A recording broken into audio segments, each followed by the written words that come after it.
Hello. Welcome to Weirdos. Brews with this crew here. I am Cruz. This is Novella in the flesh. The palest of flesh. The palest. The palest of flesh is, yeah, that's an accurate statement. How are you so white? I don't You just know. got back from Florida. Yeah, well, it is my nature.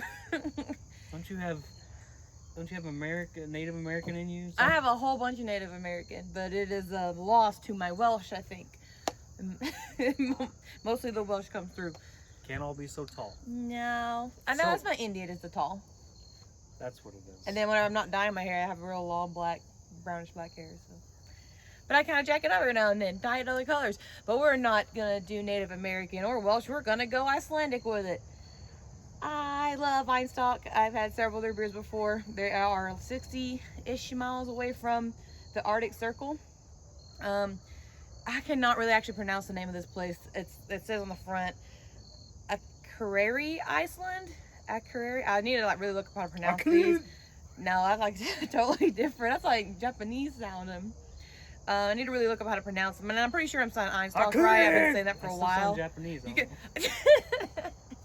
So, and I don't even want to try the first word. I have no idea, but I do know that where they are located there in close to the Arctic Circle. That Dingadorgan. They get their water. It actually comes from fresh rainwater and then these ancient glaciers that are located on this mountain, which I do believe it's pronounced Fall. Not really sure. Don't. I'm not about it. But off that mountain, the water runs through that. It's like the purest water on earth. And of course, what else would be better to make delicious craft beer than with the purest water that you can find? One of my favorites by them is their white ale, which is a pretty signature, and their Arctic berry. But we're getting into fall, which is my favorite, and that's when I like drinking my porters and my stouts. So today we have the Icelandic Toasted Porter. It is a 6%. Highlighter on me. It's a 6% by volume. I think I paid a little over $11 or so for a 6-pack of 6%. Something like that, yeah. So not they too bad. Usually range between like 11 to 14 for their... And it looks like they have their latitude and longitude location on there beside his noggin. Just noticed that. So what we're going to have today, though... In case you want to visit the brewery by helicopter. We have... this is going to have toffee and dark chocolate notes in it. It's a Baltic porter with roasty and rich. It offers medium body with a robust, smooth palate. Toasted and chocolate malts give it a sinister black. No, robust. Easy to drink taste. Will have you believing there is no need to be afraid of the dark, because I can guarantee you, we pour this out. We're gonna be looking anywhere from like real deep chocolatey brown to motor oil. I'm gonna say probably more the chocolatey brown. I'm not gonna assume with it being like the roasted coffee is gonna be the motor oil that I like to drink, but it'll still be pretty good.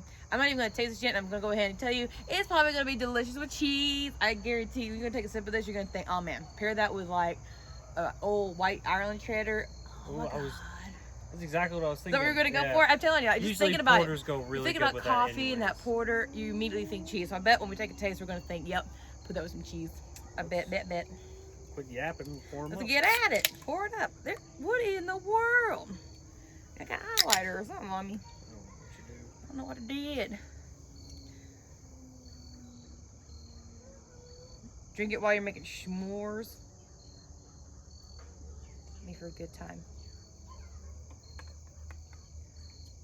Pretty damn motor oil. Yeah, I was thinking maybe it wouldn't be with the toffee. I thought maybe that might lighten it up. But no, I mean it is, you are not looking through it at all. It is not opaque by no means. It is It looks good. Got a good head on it? Got a good head. It is. Woo! How is there still bugs in Tennessee? That thing might took off my damn ear. It's Tennessee. Pop that bad boy open. I'm gonna go two with you today. These are my favorite kinds of beers. I'm going two as well. What? Our friend over there is chugging his beer too. Probably a Busch Light. That's kind of what it looked like. I don't know if I'm gonna be able to fit to him. I don't think so. Not with his head on it. We'll try. Ooh. Nah, definitely not with yours. Oh, hey. Made a nice little poofy pattern on top. No, definitely not with mine. That's fine. I love with my porters, they're getting that big old poofy head on it. It gonna live a big old pistachio. Oh, can you smell? I'm not sure. No, all I smell is alcohol. Sadly, I don't know why I can't smell anything. I'm not really picking up on necessarily toffee, but it does have that roasty smell. Like, just smells like nice a little roasted, bit of that. chocolatey A little kind bit of of going roasted, on. toasted. Roasty, toasty. Let's get in there. Let's find out. Boop.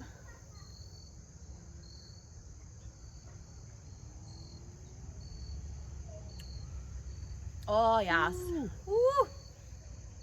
I love it. Definitely toasted. Like, you just all over your tongue. You got chocolatey, toasty feeling. A little bit of toffee, more closer to the back. I like that. That is good.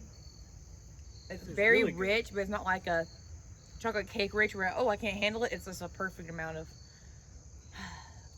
Whenever I first taste it, I get the richness, rich creaminess right off the bat, and then it goes into the chocolate, and then finishes off really quick with toasted, and it's makes you feel warm inside. It does. I hate the fact that I like it the best with cold weather because I hate holding cold things. Like, my fingers are freezing.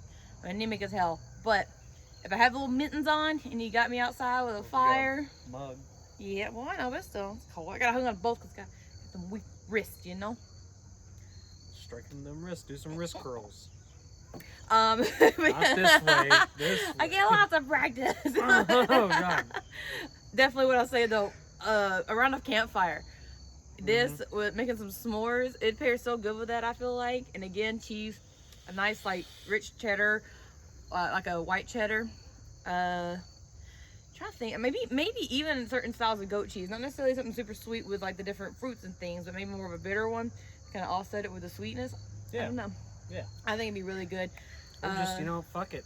Bite into a block of cream cheese while you're eating this. I would do it or drinking this. I've had them with steaks before, some porters with steaks, and it's kind of heavy. But you got both are so full of flavor and they're heavy on your gut. If you're just having the steak. But yeah, if you're not doing it paired with anything and you're just having like a big, nice steak with your beer, oh yes, that would look so beautiful. And it just, yes, I would have that for sure. But I don't do the fatty ones. But I feel like if you did, that would go really well too. Oh, that fattier meat with this kind of beer. I like any kind of meat. Whatever meat it is, put it in my mouth. Ooh, sausages. Get us some bratwurst with this. Oh, anything really. And we're just hungry, I think. That's beside the point. Food with this beer. So what would you? I know you're a little biased on porters, kind of like how I am towards sours. But I would give this a 10 out of 10. I'm sitting here looking, feeling the drinkability of it. It's not making me like miserable already, because some of them are super, super heavy. And some of them are almost too thick when it comes to their creaminess and feeling. This one right here, to me, it's super smooth. It's like velvet, like a chocolate velvet. I really like it. I'm trying to think back to some other porters that I had to compare it to give it more of a idea of which ones I like the most. I really enjoy, there's a Wiseacre version. There's with coffee. I really enjoy it, but it always seems a little bit flat. And they're not going to be super bubbly or anything, but that one, it almost seems a little watery. I don't know if it's because of travel time. I mean, this comes a lot further away than Memphis, which is where that one is located. But to me, it just has so much more bold flavor to it. Oh, yeah. And they do the toasted just yeah, that's what it is. That perfect toastiness on your tongue. And I think I prefer that toffee over the different coffees that people try doing. I prefer that, I think, because I'll give it a 10 out of 10. I think it's happened twice now. That's 2 times in a row. It doesn't happen often, but apparently do a good job. I like Einstöck. I mean, I have a bit of an obsession with Vikings anyway, so that's always been a big thing for me. When we first got them, we had it on tap. Their tap handle is an Axe. Like, I love this beer, this brand, and now I have a new favorite porter, I think. All right. Well, so thank you. Send them to the Patreon. Go to the Patreon, patreon.com/theasylumproductions. There you can select from our 3 different tiers, and they're set up for you that have different levels of rewards based on how much money you want to spend. If you want to do a custom pledge of whatever amount you want, that's fine as well. We do appreciate anything you would like to donate, pledge to, whatever you want to call it. It does help us to continue doing this show, to help buy the beer. We need the monies. And also our other shows all over Hellfire Radio and the Asylum Productions. You can catch us on all the platforms. We've got Twitter, Facebook, YouTube, Instagram. We're on all of them. Do not miss out. I will also note that I'm vaping on a honeygram vape juice. Oh no! It's going I bet that's so great. good with this. So good. See you guys next week. Toot toot. Toot toot. I was like for ta-ta, but I was like toot toot. Toot toot. Toot toot. It works. Yeah. Translate. Translate it.